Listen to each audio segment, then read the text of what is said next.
What's up, YouTube? This is CJ. And Sarah. It's a Wednesday, and that means it's time for another Keto Conversations. So let's get started. All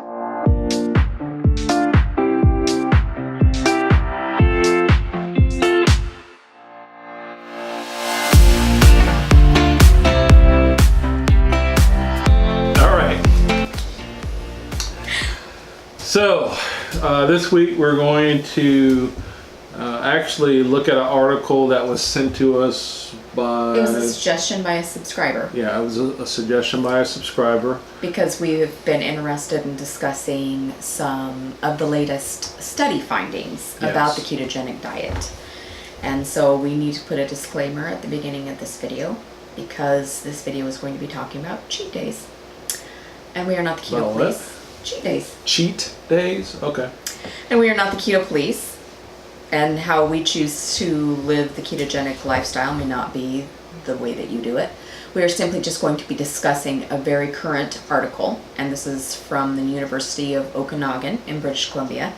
So it's from March of this year. It's very recent, and it is talking about the effects of cheat days, or even a cheat day, singular, on the ketogenic diet. So that's what we're going to be talking about tonight. Right. And now that you did this big disclaimer, I can't help but say something else. So, as far as cheat days, whether you cheat or not, that's on you. I mean, that's a decision you make. And as Sarah just said, this is really just going over a study. We didn't do this study. Nope. We didn't write this study. We didn't take part in this study. We didn't take part of it. We didn't, in fact, had never even heard of this study until somebody recommended it to us. So, but if you are a person who practices cheat days, then that's on you. We're just giving you information. We'll link to the article. I will say that this is because this is a recent study, as you just said, March of 2017. But there probably needs to be more studies done related to this. Of course. But this is just an initial trial. Well, and there's also a caveat that we will be discussing a little bit later into the discussion of the study that could also be a contingency factor as well, in my opinion. So once we get towards the end of the article, I'll be discussing what that is. So stay tuned. Okay, so I have no idea what you're going to talk about. All right. I like keeping you in suspense. So the name of the study, so this is in Science News. And it's from a website called ScienceDaily.com. Sorry that I'm reading all this. And it says, on the keto diet, ditch the cheat day. Just one dose of carbohydrates can damage blood vessels. So again, it was done, this was published in March 27, 2019. Just start talking. It says the often embraced cheat day is a common theme in many diets, and the popular ketogenic diet is no exception. New research says that just one 75-gram dose of glucose, the equivalent of a large bottle of soda or a plate of fries, while on a high-fat, low-carb diet, can lead to damaged blood vessels. Yes. Okay. So the article went on to talk about what the ketogenic diet is, because not everyone reading this article may be familiar with that, although of course it's gained in popularity. So the researcher said that the ketogenic diet can be very effective because once the body is in ketosis and starved for its preferred glucose, the body's chemistry changes and it begins to aggressively burn its store of fat. And this leads to weight loss and can even reverse the symptoms of diseases like type 2 diabetes. So if you're on the ketogenic diet or you've had success with this lifestyle, you probably already understand the mechanics of that. What they did this study for, he goes on to state, he said that we were interested in finding out what happens to the body's physiology once a dose of glucose is reintroduced. So the doctoral student who was the study's first author, said since impaired glucose tolerance and spikes in blood sugar levels are known to be associated with an increased risk in cardiovascular disease, it made sense to look at what was happening in the blood vessels after a sugar hit. So they deliberately wanted to conduct this on people who had been practicing the ketogenic diet to see what would happen to their blood vessels after they reintroduced glucose in the form of sugar or processed carbs. So the test went as follows. The researchers recruited 9 healthy young males. So number one, this is all males, and had them consume a 75-gram glucose drink before and after a 7-day high-fat, low-carb diet. The diet consisted of 70% fat, 10% carbs, and 20% protein, similar to that of a modern ketogenic diet. Mm-hmm. This is the caveat area that I was talking about. There are 2 factors, to me, that could provide some questioning here. Number one, it's all males. Number 2, it was people who had been practicing the ketogenic lifestyle for a week. So that's a good point. Those are the 2. They had not been practicing it long term. These are the 2 factors that I thought might perhaps sway the results a bit. Number 1, that they only studied one sex, and number 2, that it was for just a span of a week that they had been on it. So obviously their bodies had not accomplished metabolic flexibility at this point. Good point. Your findings might have been a little bit different if it had been studied on both sexes and if it had been studied on people who have been on the ketogenic diet for a number of years, such as CJ and myself. But regardless, this is what their findings found. We were originally looking for things like an inflammatory response or reduced tolerance to blood glucose, says Durer. What we found instead were biomarkers in the blood suggesting that vessel walls were being damaged by the sudden spike in glucose. So even though these were otherwise healthy young males, when we looked at their blood vessel health after consuming the glucose drink, the results looked like they might have come from someone with poor cardiovascular health, said the researcher. It was somewhat alarming. The researchers point out that with only 9 individuals included in the study, more work is needed to verify their findings, and that's what we just discussed. But the results should give those on the keto diet pause when considering a cheat day. He said, "My concern is that many of the people going on a keto diet, whether it is to lose weight, to treat type 2 diabetes, or some other health reason, may be undoing some of the positive impacts on their blood vessels if they suddenly blast them with glucose," he says, "especially if these people are at a higher risk for cardiovascular disease in the first place. Our data suggests a ketogenic diet is not something you should do for 6 days a week and take Saturdays off." So in summary, what he is saying is that they performed this test on 9 healthy young males. So if you're beginning this lifestyle already at a risk, or if you're beginning this lifestyle because you have a risk, or you have type 2 diabetes or are obese, then it would probably be even more dangerous for you and your blood vessels to consider bouncing back and forth between the ketogenic diet and a glucose burning diet. Thoughts? No. No? I don't know.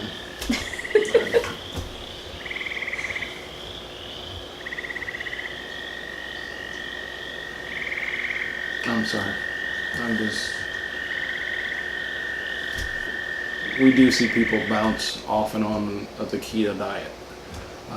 We get comments from people in our community, Yes. who bounce off and on, especially this time of year, Yes. as the holidays are approaching. And I guess, again, the whole point behind this tonight was just to talk about just some research that was done. Right.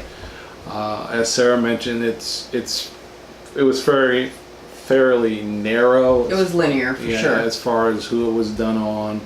Again, these people weren't doing it long term. Well, and we are just getting into ketogenic studies for the most part. And so I guess, to me, the point is that, keep in mind when you do keto to do your best to stick with it. Calculate your risks. Yeah. I mean, even if it was not as severe as all that, you still have to count the cost of what you may be doing. Yeah, and one of the things I guess that they don't talk about here, because this was just kind of a one-time study, is what happened and how long did it take for those people to recover. Right. And then If they even went back on the ketogenic And diet. that was the next point I was Yeah. going to say, is whether or not because we don't even know, these people had not been on keto. They did keto just long enough to do this experiment, and then who knows what lifestyle they went back to after it was done. So, I mean, just take all that with a grain of salt. But again, as we approach kind of the holiday season, think about what you're doing. Think about the decisions and the choices you make. We do have a video that we did maybe last year or a couple of years ago about what to do if you do cheat. Mm-hmm. We do How have to get back on the wagon, I guess. We do have a video, and we can link to that. But it is interesting that this is some scientific study that was done to show that the cheat day may not be the best practice for your long-term health. And I know when I was on another diet a long time ago, it actually prescribed a cheat day, but it was not anything close to a keto Because you diet. were still I was a still glucose burner a during the glucose week. burner. I was still, it was not even anything close to keto. It was just it was a different type of diet. So as this kind of started out, and we've talked about this before too, how a lot of times, especially as keto gets more and more popular, a lot of the practices from other diets start to get intermingled and mixed in as interfaith. as people, all kinds of people come to the keto lifestyle or diet. And Did you find it more difficult to stick to your original diet plan when you incorporated a cheat day on this other diet plan? I'm going to say no. I found it was probably, and this is probably the thought process people have even on keto, I thought it helped me to continue longer term. But again, I was not doing a diet that was even close to keto. It was still, eating, it was pretty much more of a higher protein diet, probably lower carb, higher protein, lower carb, and lower fat. Mm-hmm. But the cheat day kind of helped me at least feel like I could continue with the diet longer term. Well, and there are certain proponents of the ketogenic lifestyle who suggest things like carb ups, people who are athletes and women and other things, other situations. Sure. I was going to say. So I don't know, and for them, they're suggesting that you're creating metabolic flexibility, that your body has the ability to shuffle between glucose and ketones. Sure, But and I guess I'm not, because you're right, people do practice carb cycling as a technique even on the keto lifestyle. But I will also say that a lot of times people that are practicing carb cycling are actually doing a lot of exercising as well. right, They're doing a lot. They're high endurance athletes. They may be, well, not just high endurance athletes, but I mean, I can think of the people in the Keto Gains community, which is a big keto community where they're big proponents of weightlifting, heavy weightlifting, and keto. And yes, people do practice carb cycling, but they actually are burning a lot of calories just in general because of all the weight that they're lifting and the stuff that they're doing. So that's not necessarily what we're talking about. We're just talking about people. You're doing keto as a diet. You're trying it out, and you're just saying once a week I'm gonna cheat and then jump back on it. We're just saying that this particular study is saying that there's some risk to doing that, and to think about that as you keep going along. I don't think we got into keto, we didn't go halfway. We got into it. We started, and I don't know if it was because we had each other, but you started before I did. Yeah.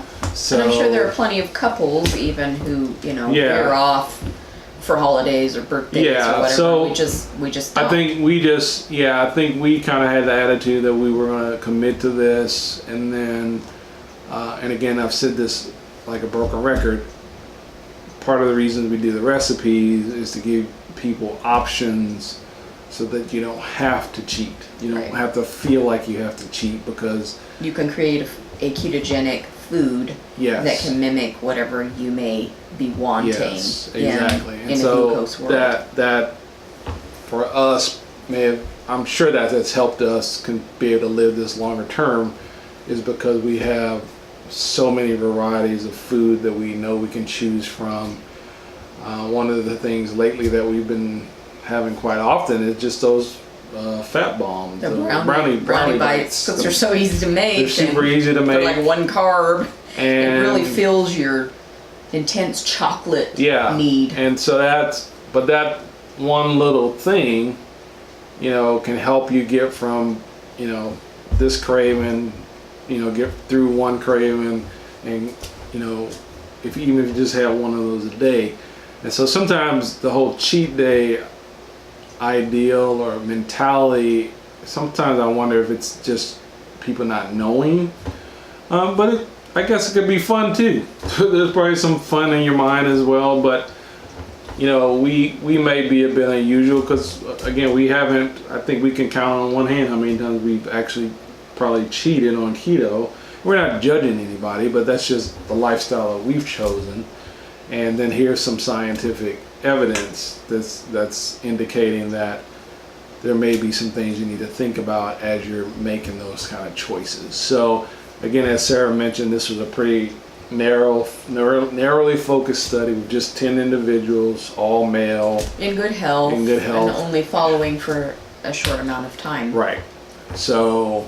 But it is something to think about. Yeah. Something to make you go, I wonder. Yeah. So as we get closer to the holidays, we're going to be doing like special something. I'm just the guy who eats and films. Yeah, you're just the taste tester. I'm just a taste tester dude who's grumpy. But anyway, we're going to be doing a special thing. I'll let you take that away. I am going to be doing a series in the month of October focusing on some Thanksgiving and seasonal themed recipes, both desserts and main dishes. So there'll be 2 main dishes and then 2 desserts during the month of October, focusing around the Thanksgiving holiday. Month of November. Yes, I'm sorry. Yeah. We're in October and it's almost over. November. Going into November. So Thanksgiving themed style recipes so that you have some options to still celebrate, to still have people come over, to take to parties, to take to dinners, if you would like to remain on the ketogenic lifestyle through the upcoming holiday season. So that is what I'm going to be doing during the month of November. And the thing that's interesting about this is this will be what, our 3rd Thanksgiving on keto? 4th? I don't know. This will be 3rd. Our 3rd? Okay. So this will be our 3rd. I'm bad with just time and... I started keto in 2016. Okay, so this is our 3rd Thanksgiving on keto. And we have enough recipes, I can say this, on our channel and on our blog, that you probably could have an entirely keto... You could have a smorgasbord. You could have an entirely keto Thanksgiving, no problem at all. Yes, it may be a little bit, I'm going to say it might be a little bit different. I don't know if it's necessarily more work. It just may be. Hey, Thanksgiving food and Christmas food too is time intensive. Yeah. Any of your holiday meals, I mean, a turkey's not just like a pop it in the oven kind of thing. I mean, we've got, this cauliflower dressing that we made a couple of years ago. Is requested every year. And our non-carb, our carb eating folks love it just as much as, although a lot of people in your family have gone back and forth with keto as well. Yes. So, I mean, so don't get us wrong. We understand people that go back and forth. This is not an intervention. We're not here to judge you. We're simply interested in discussing ketogenic studies because they're now starting to come out with some regularity because this lifestyle is becoming more popular. So that's basically what we're doing this for, is discussing it, so that we can all discuss it with each other. Maybe you're having success with, That's true. we don't know. We're simply basing it on what we are currently living as a lifestyle and the information that we're finding with the different studies about the ketogenic diet. Right. And so that's why we're discussing it. Yeah, but like I said, I know we've probably got enough recipes on our channel already and on our blog already where you could have a completely keto, Fully keto Thanksgiving. I mean, we're going to have turkey. We're probably going to have ham. I mean, those are just standard, and that's neither. I guess the only thing that would make a ham not keto is if you have it full of like all the glazes and stuff. But now you could use sucre gold as a brown sugar substitute to glaze I don't know your who's ham, going to be so. responsible this year for the ham at Thanksgiving, because we're going to go over to your sister's house. But so we're going to have turkey. We'll have. I think I'm going to bring the sausage puffs ham. as an appetizer. We'll do the sausage puffs. We've got. I'm going to be making dessert. I know. Got some kind of pumpkin. There's some kind of pumpkin cheesecake thing out there already. Yeah, that's not what from I'm a couple of bringing years this year. ago. But anyway, again, part of the reason we do what we do is to give you options, so that you don't have to feel like you have to have a cheat day. Mm-hmm. And again, because we practice keto long term as a lifestyle, and we know it can be done, but we just wanted to share information with you. So anyway, I think we beat that enough, and we are done for tonight. We hope that you have a great rest of the week, and we will talk at you later. Bye-bye. Peace. Peace.